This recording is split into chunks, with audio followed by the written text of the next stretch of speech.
Hi, I'm Pattu from freefincal, and today I have published a revised, updated guide to file ITR2 for this assessment year. And in this video, let's look at how to enter the long-term capital gains from equity or equity mutual funds in the capital gain schedule of the ITR2 form. So, long-term capital gains from equity, that is stocks and equity mutual funds, became taxable since the last financial year, and therefore this is the first assessment year when assessees, income tax assessees, have to enter their long-term capital gains.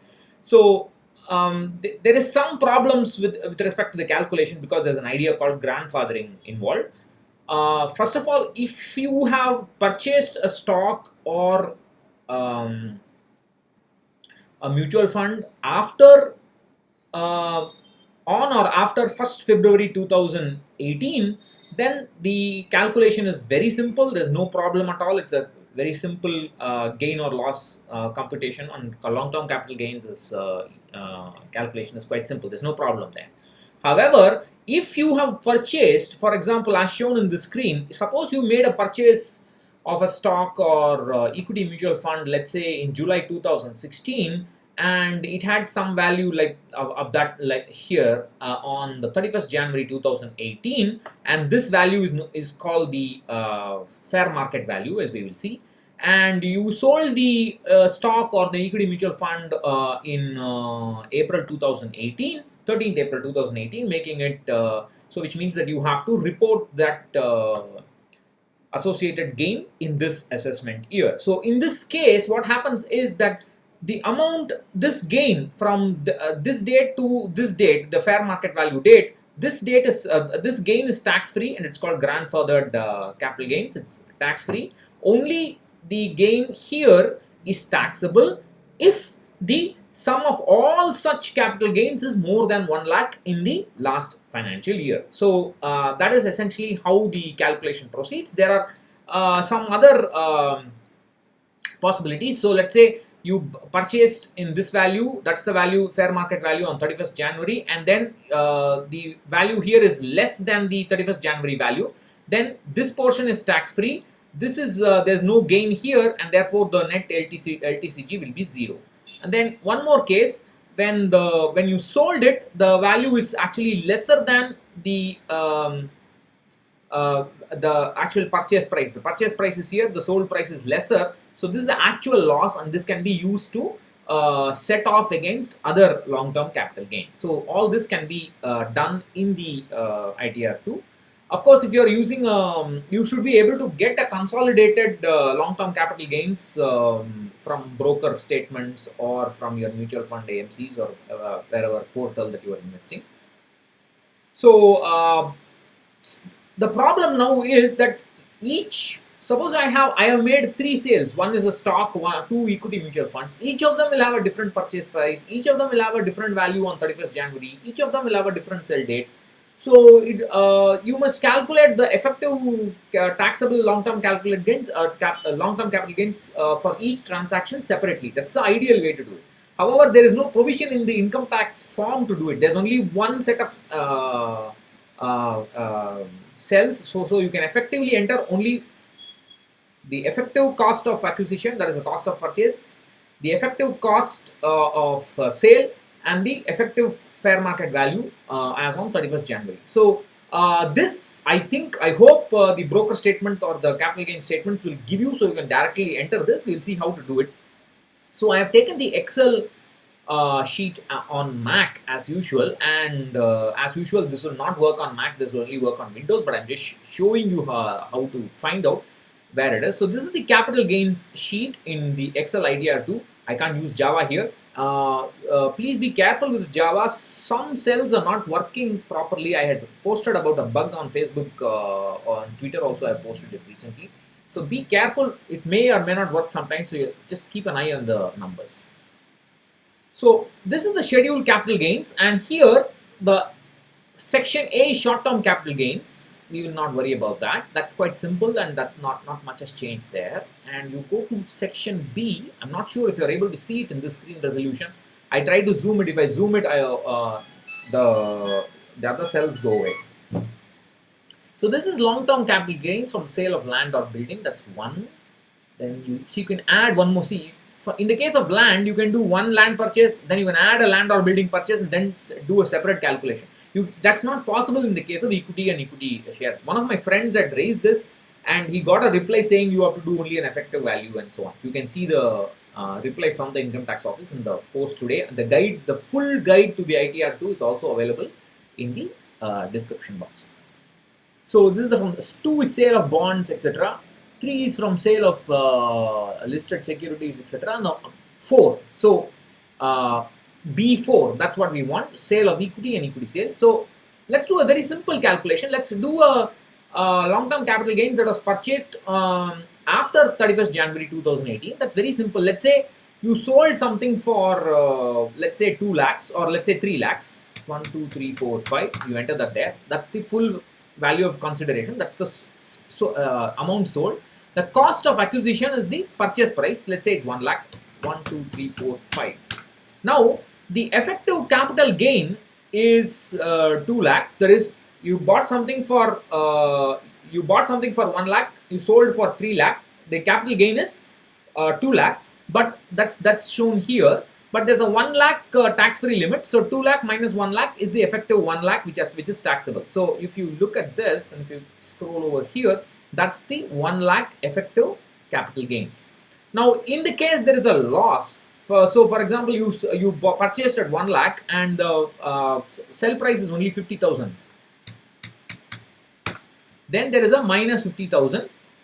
And you can see that there's a minus 50,000 here, and that's minus 50,000 is the long-term capital gains loss. And if you scroll down the sheet, you will see that listed as the long-term capital gains loss under 10% long-term capital gains right here. You can use it for set of other long-term capital gains. So we'll go back here, and so those are simpler cases. Now let's take a. I hope I'm not scrolled too far ahead. Sorry, I think I have. This is painful. There it is. So let's do a situation where let's say we sold at 3 lakh, or let's say we sell something at 4 lakh. 1, 2, 3, 4, 5. Then the cost of acquisition is 1 lakh. That is not a problem. And then the sale was the date of purchase was before 1st February 2018. So here you write the fair market. Let me see. Okay, that's the fair market value. Fair market value means what is the value as on 31st January 2018. Let us say it's 2 lakh. 1, 2, 3, 4, 5. So you and then again you must enter the full value of consideration one more time. Again, that is 4 lakh. That is the sale price. 1, 2, 3, 4, 5. That's it. Now, before I explain that, I'll just show you the. So we are looking at a situation, the simplest situation here. You buy something at 1 lakh. You sell something at 4 lakh. And the value on 31st January is 2 lakh. I hope that's the numbers. Yes, that's 2 lakh. Yeah. So let's go back again. You buy something at 1 lakh. The value on 31st January is 2 lakh. And you sell something at 4 lakh. Now 1 lakh to 2 lakh, this gain is completely tax free. You have to only worry about 2 lakh to 4 lakh. That is the effect. This is 2 lakh. The gain here is from 2 lakh to 4 lakh. That's 2 lakh gain. Out of that 2 lakh gain, 1 lakh is tax free. So out of that 2 lakh gain, 1 lakh is tax free. So the effective taxation is only 1 lakh. So I hope that's clear. I'll say it again. You bought something for 1 lakh. The value on 31st January 2018 is 2 lakh. Then you sold it for 4 lakh. So from 1 lakh to 2 lakh up to 31st January 2018, that is tax free. So from that 2 lakh to that 4 lakh when you sold it, that is effective capital gains of 2 lakh. Out of this 2 lakh, 1 lakh is the tax free limit. 2 lakh minus 1 lakh, that is being done here. So 2 lakh minus 1 lakh, then the effective long-term capital gain is 1 lakh. So that is essentially how you must enter the long-term capital gains. Of course, if you have multiple purchases, you first find out what is the effective long-term capital gains before the 1 lakh limit is applied, and then you have to enter some value here as cost of acquisition, some value here as the fair market value, and some value here as the full value under consideration, so that the actual capital gains before the 1 lakh is applied, that is this number here, this is the 2 lakh, that is the effective capital gains before that 1 lakh tax free limit is applied, has come out the right value for all your calculations. So find out the capital gains for all your calculations. You will get it from your broker statement or mutual fund portal. Adjust the cost of acquisition, the purchase price, the fair market value, and the cost of acquisition. Adjust these numbers so that the effective taxable calculated gain comes out to be the actual value that you want. So you have to manipulate these numbers, enter rough values so that you get the correct value, taxable long-term capital gain. This is not a desirable thing to do.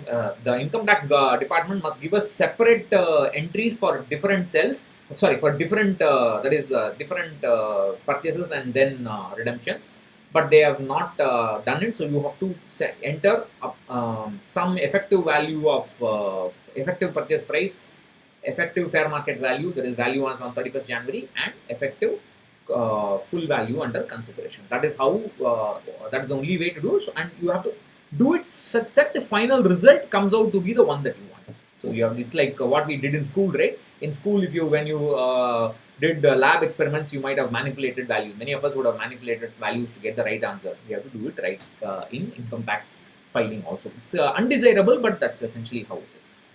I hope I have tried to be reasonably clear. I will try to give you this picture. This is another picture. I'll give you one more example in case you failed to, there was too small for you. So again, this is the Java file snapshot. So here the full value consideration, let's consider a case in which the selling price is 3 lakh, that is you have entered 3 lakh here. The cost of acquisition is the purchase price is 1 lakh. Then the fair market value, that is as on 31st January 2018 is 2 lakh. Of course, this is applicable only when you purchased it before 1st February 2018.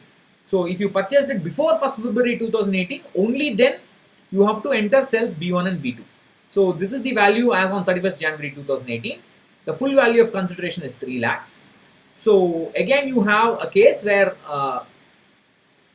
you purchase something for 1 lakh. The value as on 31st January is 2 lakh. The final value when you sold it is 3 lakh. So from 1 lakh to 2 lakh, that 1 lakh is tax free. So from 2 lakh as on 31st January 2018 to 3 lakh when you sold it, that is the effective capital gain of 1 lakh. So that is the balance 1 lakh here. But out of this 1 lakh, you have to reduce 1 lakh, which is the tax free limit. So 1 lakh minus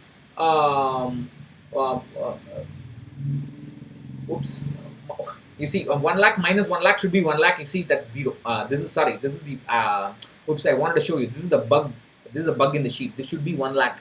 Sometimes it gives you that. So sometimes it doesn't give you the right answer. So this is 1 lakh minus, this is 4C. 4C minus 1 lakh. This value should be 0. But the JavaScript, sometimes the Java file gives you, sometimes it gives you 1 lakh. It doesn't work. You have to add some 0 or something to a decimal to it, then it works. So it's still a little bit buggy, but I hope I did not confuse you too much. I'll just say it one more time using this example. I think so. You purchase something for 1 lakh. The value here is 2 lakh. This 1 to 2 lakh, that is this 1 lakh extra gain is tax free. So this is 2 lakh. The sale price is 3 lakh. So from 2 lakh to 3 lakh, the gain is 1 lakh. But the tax free limit is 1 lakh. So 1 lakh minus 1 lakh should be 0. You can see that. Here, this is that effective 1 lakh minus, that is 4C minus 4C is 1 lakh. So 1 lakh minus 1 lakh should be 0, but the JavaScript file sometimes gives you, the Java file gives you sometimes wrong answers, but it should be 1 lakh. If you do it in Excel, it will come out fine. If you are worried, I will just quickly do it. So this is, let's quickly do it before I close. This is the full value of consideration, 3 lakhs, 3, 1, 2, 3, 4, 5. Then cost of acquisition is 1 lakh. Value as fair market value is 2 lakh. Again, full value under consideration is 3 lakh. 1, 2, 3, 4, 5. And then you can see here that the effective tax is 0 here. So I hope I hope I've tried to explain it. I'm not sure. I hope there's no confusion. If you have any problems, let me know. But before you do that, please read the full guide, and then we can talk about it. I'm not an expert in taxation, but I've just tried to explain what little I know. Thank you. Bye bye.